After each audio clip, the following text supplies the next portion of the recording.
بہت ساری بیماریوں، تکلیفوں، یہاں تک کہ انزائٹی اور ڈپریشن کا حل حجامہ میں ہے۔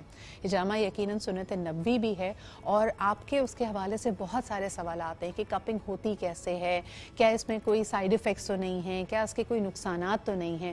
تو آپ کے ایسے تمام سوالوں کا جواب دینے کے لیے آج ہمارے ساتھ موجود ہیں ڈاکٹر سائرہ بانو۔ آپ حجامہ اسپیشلسٹ ہیں اور کپنگ تھراپسٹ بھی۔ السلام علیکم ڈاکٹر سائرہ جی، بہت شکریہ۔ مجھے سب سے پہلے یہ بتائیے، آپ کے لیے بہت سارے سوالات آئے ہیں، کیا واقعی حجامہ میں ہمیں ہر تکلیف، ہر ہیلتھ کنڈیشن کا علاج ملتا ہے؟ اور جیسے ہم ہر ٹریٹمنٹ کے بارے میں کہتے ہیں کہ آپ کو اتنی سٹنگز، اتنے سیشنز لینے پڑیں گے، تو افاقہ آپ کو کتنے دنوں کے بعد محسوس ہونے لگتا ہے؟ وعلیکم السلام سدرا، بہت بہت شکریہ ایک تو آپ کے چینل کا اور آپ کا کہ آپ نے بلایا اور اس امپورٹنٹ ایشو پہ بات کی ایک دفعہ پھر۔ دراصل آلٹرنیٹیو میڈیسن میں جب ہم بات کرتے ہیں اور اس میں حجامہ کی بات کرتے ہیں، 1400 سال پہلے نبی پاک صلی اللہ علیہ وسلم نے ہمیں اس کی ترغیب دی، مگر ہم وہی بات کرتے ہیں نا کہ ہر دفعہ چیزیں بھول بھال کے ہم آتے ہیں گھوم پھر کے، جب ہم ہر جگہ ٹھکرائے جاتے ہیں۔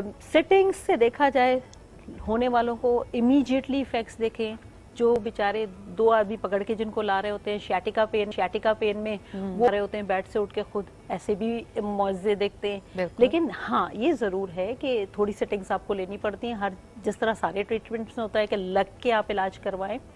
نقصان اس کا کوئی نہیں ہے، باڈی ٹی ڈاکس ہو جاتی ہے، آپ کی صاف ستھری ہو جاتی ہے۔ بلکہ بینگ اے ہومیوپیتھ میں تو یہ دیکھتی ہوں کہ میری دوا جو ایک جرنل پیشنٹ پہ ہفتے ڈیڑھ ہفتے میں اثر کرتی ہے، حجامہ والے پیشنٹ پہ دنوں میں اس کا اثر آ رہا ہوتا ہے۔ تو باڈی جب آپ کی ڈی ٹاکس ہو جاتی ہے تو آپ کی چیزیں ٹارگٹ پہ ہو جاتی ہیں ساری۔ اچھا مجھے یہ بتائیے کہ ہر چیز کا ایک بیسک فلسفہ ہوتا ہے، جیسے ہم ہومیوپیتھک کی بات کریں، ہومیوپیتھی کہتا ہے اس کا کوئی سائیڈ افیکٹ نہیں ہے، and it is such a diluted thing, it works on effect, اور آپ ایک اس کو بھی دیکھتی ہیں۔ ایکیوپنکچر بات کرتا ہے کہ پریشر پوائنٹس ہیں، ان کو ہم اگر اسٹک کریں، ان کو پروب کریں تو آپ کو فرق نظر آئے گا۔ حجامہ کی بیسک فلسفی کیا ہے؟ کیا ہم یہ مان کر چلتے ہیں کہ یہ گندا خون ہے، اس میں ٹاکسنز ہیں، اس کو نکالنا ضروری ہے، اس کے کوئی سرٹن پوائنٹس ہیں؟ واٹ از دا بیسک فلسفی؟ جی بالکل، اس کی سرٹن پوائنٹس ہیں۔ فولڈ آف دا اسکن میں آپ کے کچھ ایسے ٹاکسکس ہوتے ہیں جس کو کوئی نہیں نکالتا نارملی، تو حجامہ اس چیز پہ کام کرتا ہے کہ ٹارگٹ پوائنٹس پہ، باقاعدہ اس کی پوری انیٹمی ہے، فزیولوجی ہے۔ آپ یقین جانیں ہر چلتا آدمی حجامہ نہیں کر سکتا، اسے نہیں پتا، اگر وینز کے بہت کلوز اور آرٹری کے بہت قریب آپ نے حجامہ کر دیا تو اس کا تو خون بند نہیں ہوگا۔ اس کے لیے آپ کا ایکسپرٹ ہونا، آپ کے نالج ہونا بہت ضروری ہے، اس کی پوری سائنس ہے۔